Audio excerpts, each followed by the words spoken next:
And that way ఇలాంటి కథ చరణ్ రావటం అనేది నేను మిస్ అయింది, చరణ్ పొందాడు. కాబట్టే ఆ అవకాశం వచ్చింది కాబట్టే కొంతమంది చిరంజీవిని మించిన వాడు చరణ్ అంటున్నారు. ఒప్పుకుంటున్నాను మనస్ఫూర్తిగా.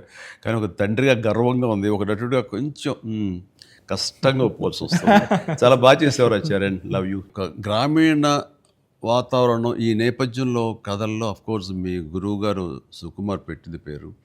సుకుమార్ సినిమా రంగస్థలం గానీ, ఇప్పుడు ఈ సినిమా ఇది చూసినప్పుడు నాకు ఆఫ్‌కోర్స్ నిన్న మొన్న చనిపోయారు, దివంగతులయ్యారు. భారతిరాజా గారు.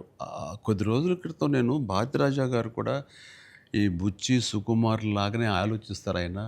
16 వయదునిల దగ్గర నుంచి 'మొదల్ మర్యాద' గాని ఇలాంటి సినిమాలన్నీ, నా 'ఆరాధన' సినిమా ఇవన్నీ కూడా చూసాను. నేను వాటి డిస్కస్ చేసుకుంటున్నాను.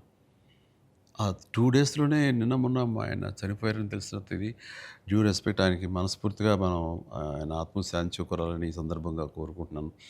అండ్ ఆయన ప్రస్తావన ఎందుకొచ్చిందంటే అలాంటి సినిమాలకు ఆయన పెట్టింది పేరు. అదే రొమాంటిక్ సినిమాలు అవని, లేకపోతే drama Avani, family drama Avani and very good ఆయన. ఆయన గ్రౌండెడ్. అలాగా మళ్ళీ సుకుమార్ గారు, మీరు మన తెలుగులో అంత గ్రౌండెడ్ ఫిల్మ్స్ తీస్తుంటారు.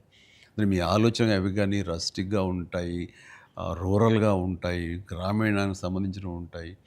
అట్లాగా ఆయన ఆహ్, ఈ ఈ ఈ ఇందులో మనస్ఫూర్తిగా నేను ఇలాంటి ఒక శిష్యుడికి ఇన్‌స్పైర్ చేసి ఇలాంటి మంచి కథ ఎన్నుకోవడానికి, ఆలోచించుకోవడానికి ఒక కథకుడుగా, ఒక డైరెక్టర్‌గా ఆహ్, నువ్వు అతనితోటి అసోసియేట్ అయ్యి, నువ్వు నేర్చుకున్నందుకు, నేను ఇన్‌స్పైర్ చేసినందుకు, నీలాంటి వ్యక్తిని ఈ విద్య ద్వారా మాకు ఇచ్చినందుకు అండ్ మనస్ఫూర్తిగా నీ సందర్భంగా సుకుమార్‌కి నేను నా అభినందనలు తెలియజేయాలి.